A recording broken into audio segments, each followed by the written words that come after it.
One of the fruits, and the fruits still keep coming, of my 30-day retreat was I was asked to perhaps discern and move in the direction of being trained as a spiritual director. Father Ben, you've heard Father Ben speak about his training.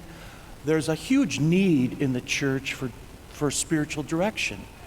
And anytime there's an opportunity to get somebody in there to train them, they are going to pursue that because they want to provide that kind of guidance to people, you know. So I have been training now for the last several months. And just the other day, there was something that came up that I'd like to share with you. So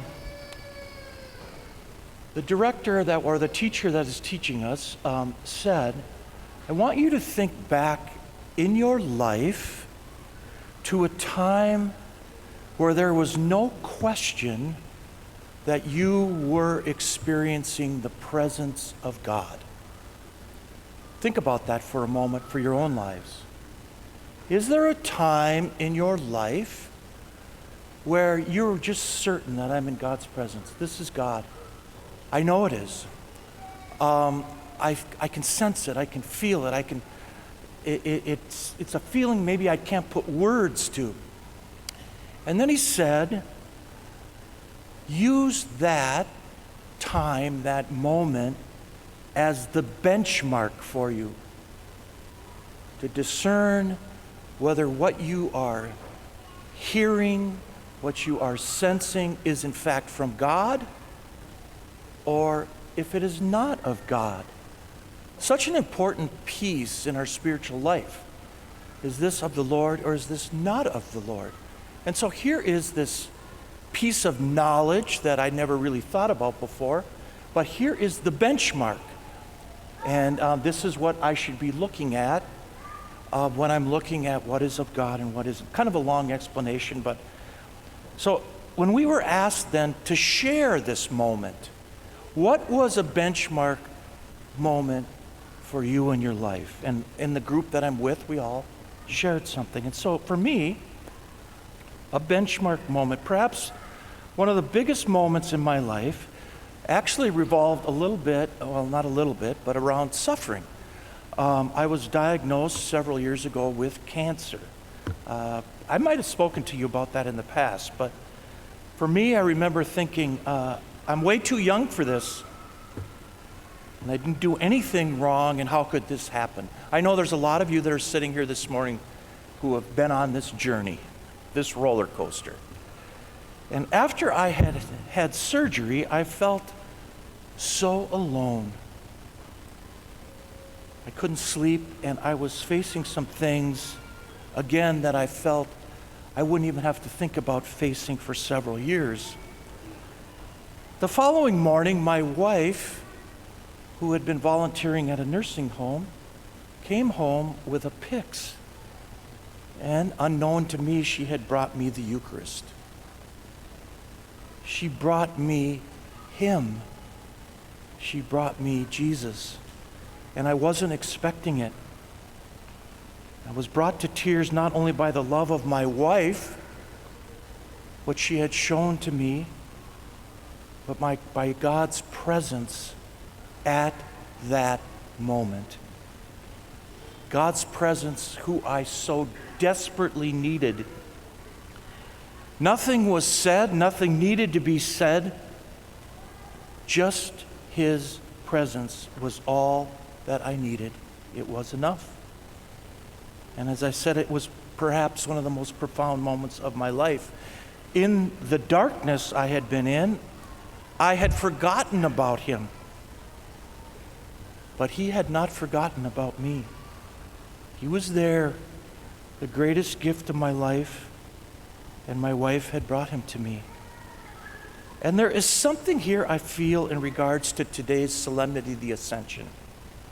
What was for me one of the lowest places of my life, the place where I felt I couldn't go any lower, a place where I was humbled and if you can understand this, perhaps even ashamed, was the place where I began to experience Christ in a profound way. It was the stumbling block of the cross, and through that, I could begin to ascend. I had this overwhelming image of Jesus reaching down to me and grabbing my hand and pulling me back and pulling me up. St. Bernard of Clairvaux once made a very interesting statement about the ascension of the Lord. He made this paradoxical statement about Christ where he says, it is in his very descending that he ascended.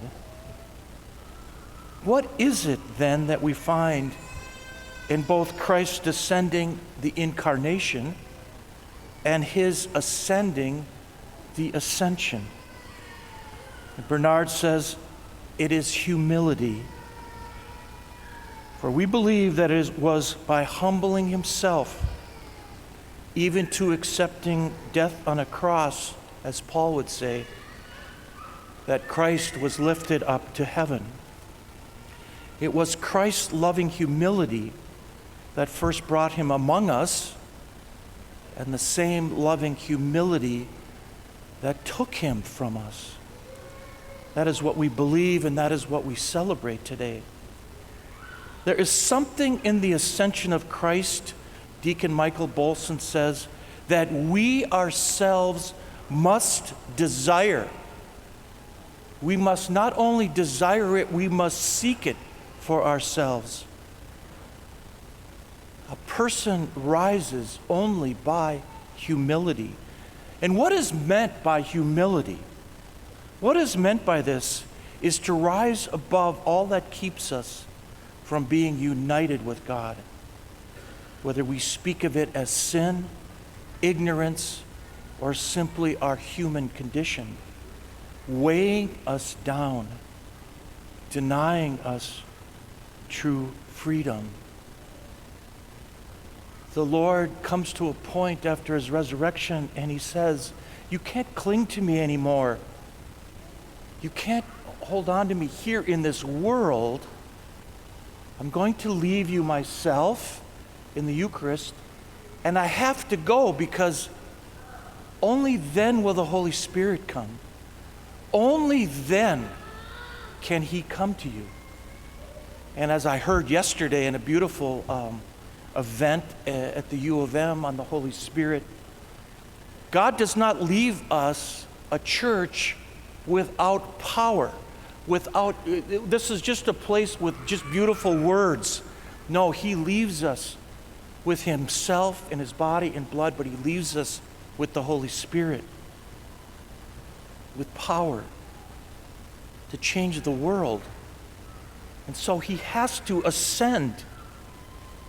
St. John Cassian says, our souls are like a feather that rises, floating easily on the breeze, but it becomes heavy with the weight of cares and concerns. The way the feather becomes damp and with moisture and will no longer rise. Humility, he says, is what restores us to that natural state of lightness. Humble yourself before the Lord, and he will exalt you. You will ascend by following the example of Christ, descending through the cross, and then to rise with Christ's resurrection and his ascension. I can think of nothing lower than God himself to be laying on the ground on a crucifix with nails being pounded into him. I can think of nothing lower. Pope Benedict XVI once said that one of the most powerful moments in Christian history was Paul's conversion. Jesus had ascended, and Paul is on his way to Damascus to persecute the Christian people, and he encounters the living Christ. he is thrown down from his horse and lays on the ground and hears the words, "Paul, Paul, why do you persecute me?" Paul, a proud man, thrown, lying there, is lifted up at that moment by Christ, and he will be converted and forever changed, ascending to be in the presence and the life of Jesus. So it is for us. And as we heard in the beginning of Mass, you who ascended are seated at the right hand of the Father to intercede for us. And that's what we need. We need his intercession. There is no other way for you and me. Ask for, pray for, beg for the grace of humility, and then look for his loving hand to pull you up to live with him forever.